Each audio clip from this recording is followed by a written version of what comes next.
Good morning. Welcome to the Team Member Spotlight. We're here today with Riaz Sidi, the president at Cdio. We're really excited to get started on this. Riaz, do you have any remarks or anything you'd like to say before we get started? Sure. No, just thanks for doing this. I know that you've worked hard on doing team member spotlights for the rest of the team. So I'm excited to get my shot to share a little bit more about myself and the role in the company. Awesome. So, Riaz, we'll start with the first question that we have here today, which is what advice do you have for prospective Cdio candidates? We're all hard workers, have good principles in terms of our commitment to mental health and physical health and putting family first above all things else.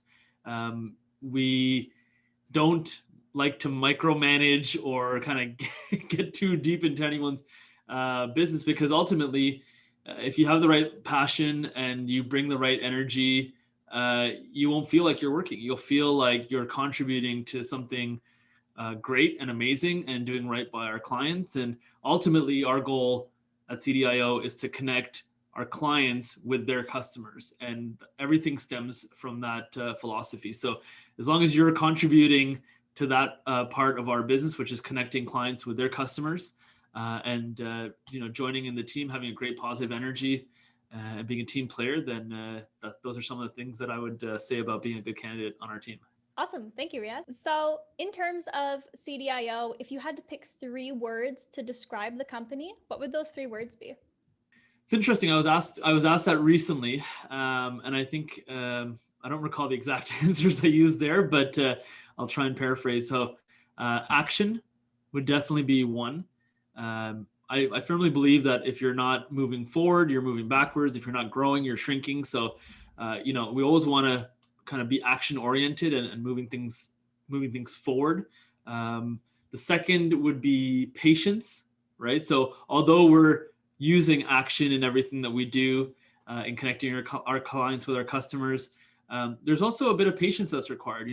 Getting good results doesn't happen overnight, right? We need to do the right things, put in quality work, put time and effort in, have a strategy, respect the strategy, fulfill the strategy, pivot correctly.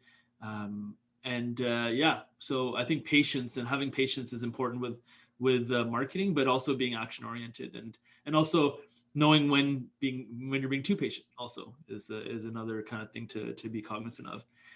The third I would say is kindness.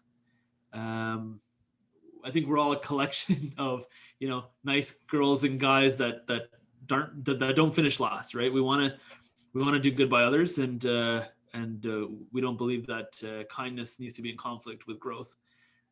So yeah, those are the three words that I would use to kind of describe myself and the team. Awesome. So, what's your proudest moment at CDIO? My proudest moment. This is a good question. I mean, this might be sound like a cop out, but I don't think our proudest moments happened yet. We're growing. We're growing fast, and we're trying to grow responsibly and making sure that we're maintaining quality and growing the right way. I mean, there's been several proud moments. Certainly, working with some prominent Ottawa companies is definitely great. Speaking at SAS North is another. Working with the National Arts Center and commissionaires and a variety of local but national presence or organizations. Certainly, proud moments also include working with the team, getting to work with the team every day. It was only a few years ago that I was sitting in this basement with an empty background and white walls and kind of wondering where the next paycheck's coming from. So it's I think that's there's definitely a sense of pride there. But I also know that it's important to stay humble and not to get ahead of yourself, because the moment you think you've made it, you're losing sight of what's really important, right? So staying humble and not being ego driven is also something that I find pride in as well. Awesome. So, we've talked a lot about the company so far. So, let's take a little bit of a turn to Sure. something more about yourself, and just kind of a fun area. Okay, cool. So, if you had to eat one meal for the rest of your life, every single day, breakfast, lunch, dinner, snack, what would it be?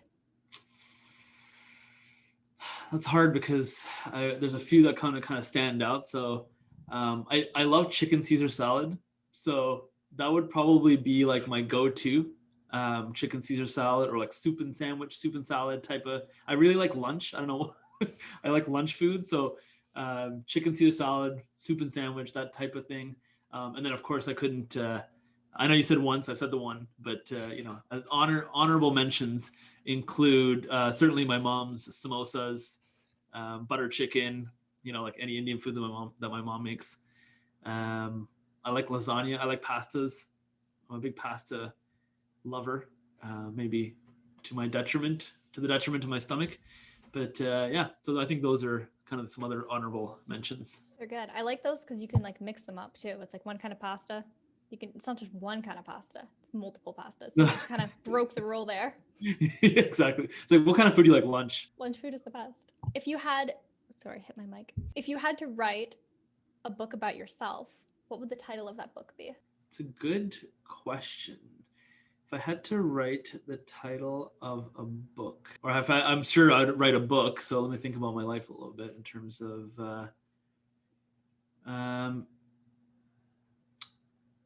I would say that the title of my book would be Survival to Greatness.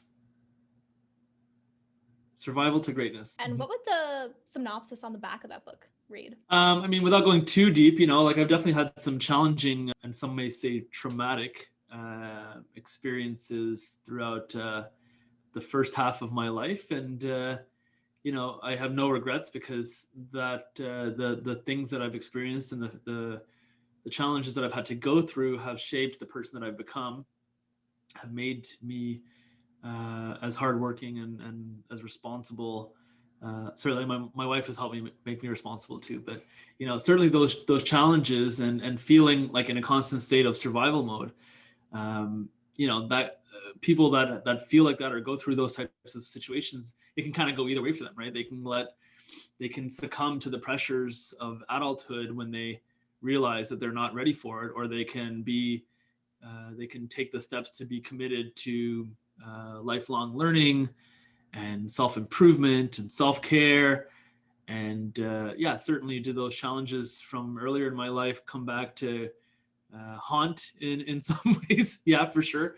But I think those experiences have taught me are the coping mechanisms required to go through periods like the one that we're going through with COVID, and dealing with adult challenges that come up as well.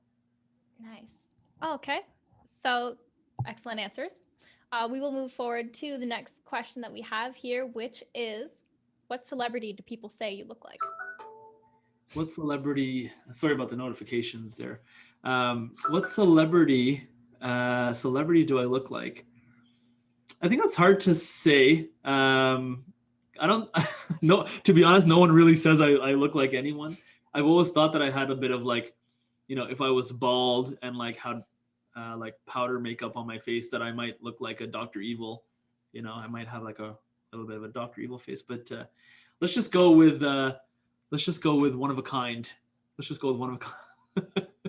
You look like yourself, the celebrity of Riaz. That's it. There you go. There you go. What is your biggest pet peeve? My biggest pet peeve is people that aren't willing to help themselves. And so what I mean by that is, of course, we all believe that we should and be entitled to all of the great things that life has to offer. And, people, then I talk to someone who says, oh, I want to start a blog, or I want to start a business, or I want to do a marketing campaign. And I'll spend half an hour, sometimes 2 hours sharing wisdom, or like not even wisdom, but like what's worked for me. And then at the end of that, I'll usually kind of say, look, I'm happy to help and I wish you the best. But if you want me to help again, I want to see kind of direct things that you have taken away from this call conversation and implement before I'm willing to help again, right? And as unfortunate as this sounds, 9 times out of 10, I'll never see a YouTube video or a blog post or a new social media account or an email inviting me to something come up, right? And that is very frustrating to me because it's like there's an abundance of information out there. But if I spend all day watching YouTube videos and reading blog posts about starting a marketing company, well, you probably wouldn't start a marketing company, right? Mhm. So I think, and that kind of goes back to the first thing that I said, which is, the first kind of one out of the 3 words, which is action, right? Like there's too much analysis paralysis where people are afraid of failing. They're afraid of putting themselves out there. And it's a pet peeve only because I was there, you know what I mean? So I'm saying this from a place of like, not, not of like ego or arrogance or even like obnoxiousness. It's more of, there was a point 4 years ago where I was afraid of kind of being on camera like this, and I was tripping over my words. I thought the lighting was off, and I didn't know what to do. But now it's like, oh, so because I've done it hundreds of times, it probably comes across as quite natural, right? And the whole, the background is natural, and there's a microphone here, there's lighting here, so you learn over time. And I think that when people start something, they have to realize that it's not going to be amazing just because you put out one video or one podcast episode or one blog post or had one client, right? You're going to learn. And I think too often, and this is where the pet peeve comes in, too often people are so focused on the destination that they miss out on the opportunity to embrace and enjoy the journey, which is what it's all about, right? I struggle to answer your question about like what's the proudest moment. It's like every day is a proud moment.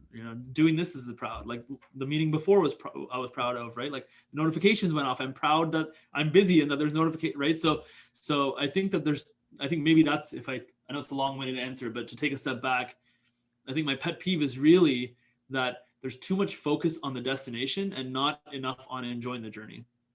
All right. Thank you for your response, Riaz. What aspect of your role in Cdio do you enjoy the most? Certainly, like there's definitely a few aspects that I really do enjoy. The first one is certainly getting the results that we're getting for our clients. Um, you can't have a marketing business without getting results in the way that we are. So, every time my phone dings and there's a new notification for a lead that's coming for a client or a new application for a client that might be recruiting new candidates for positions, every time the phone dings or there's an email notification that pops up saying, hey, lead notification from Cdio, that's one person that we have connected to one of our clients. So that is probably what I enjoy the most. It's funny because I just finished talking about how like don't focus on the destination, but like focus on the journey. But ultimately, so going to the journey, certainly, making connections, networking, speaking to groups about digital marketing are things that I enjoy. Bringing on new clients and helping new clients and coaching, and having a moment where they ask a question or I'm sharing some knowledge and knowing that there was like a aha moment on the client side where they kind of they see the light, or I've kind of shown them something that they didn't know before. That's really important to me because a big part of this business is results for sure, but another massive part is education and educating clients and helping them understand why they're doing the things that we're doing, right? Like why are we turning off that keyword or limiting this audience targeting or using this type of creative, right? And there's usually a reason behind all of it. It's not like willy-nilly, right? So those are some of certainly the team, that I think that goes without saying. That's probably like the primary.